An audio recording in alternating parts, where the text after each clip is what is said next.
bone health and also the postmenopausal part of your physical.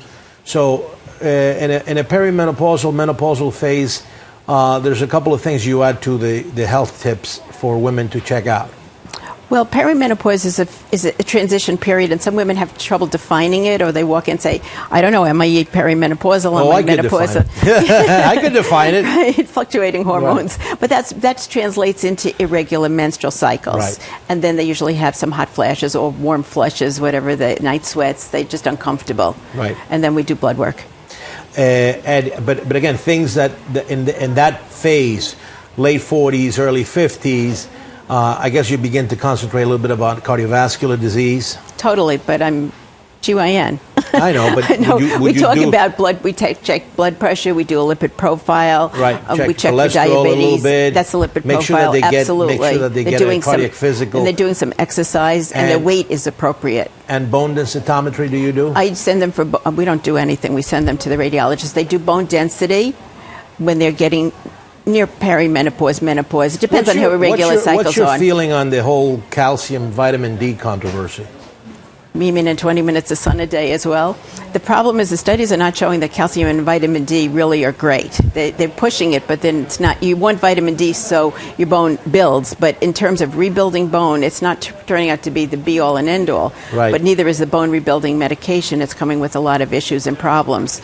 So I think at this point, estrogen needs to be somewhat considered. I totally agree with you. See, because estrogen prevents bone loss. Right.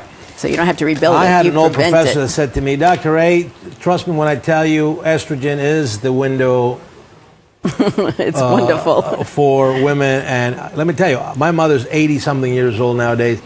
And I remember when she went into menopause, whatever it was, 30 years ago, I gave her estrogen for almost 15 years.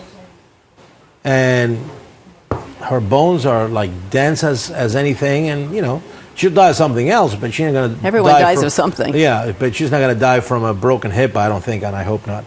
Last question I have for you: vaccinations. What kind of vaccines do you recommend for women? Well, I recommend the Gardasil vaccine.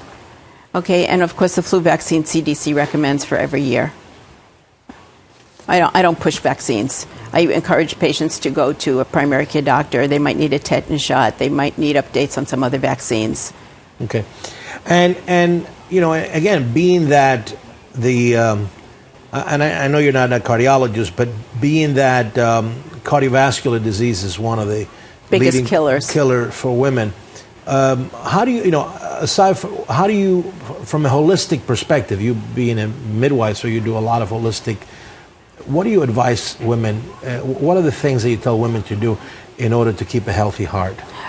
I try and encourage exercise, and that's a hard sell if it doesn't fit in with your lifestyle. Mm-hmm. So I encourage them to get a pair of sneakers and walk briskly 30 minutes a day for 3 to 5 days a week. Start out on the weekend, do Saturday, Sunday, and 1 day during the week. And as you build up, you might get in a 4th or 5th day. And they seem to be receptive to that. That's the least difficult to fit in. Right. And after that, they usually feel better, and hopefully they'll start eating better and losing a little weight, and then they get very encouraged and they do more. Right. But it's a hard sell sometimes. Right. And smoking? No, I'm totally anti-cigarettes. Totally anti-cigarettes. You don't want her on. You don't want You don't want her jumping on your case with cigarettes. Not at all. Cigarettes, diabetes, weight loss. It's real. All of this is very important. Yeah, it's a total package. All right. Well, thank you so much for coming to the program. Do we have a website that people can go and read your stuff? AskYourMidwife.com. AskYourMidwife.com. For the thousands of people that are looking for a midwife, there you have it. I am bringing you the guru of midwifery here in New York City. All right. Thank you very much. Thank you.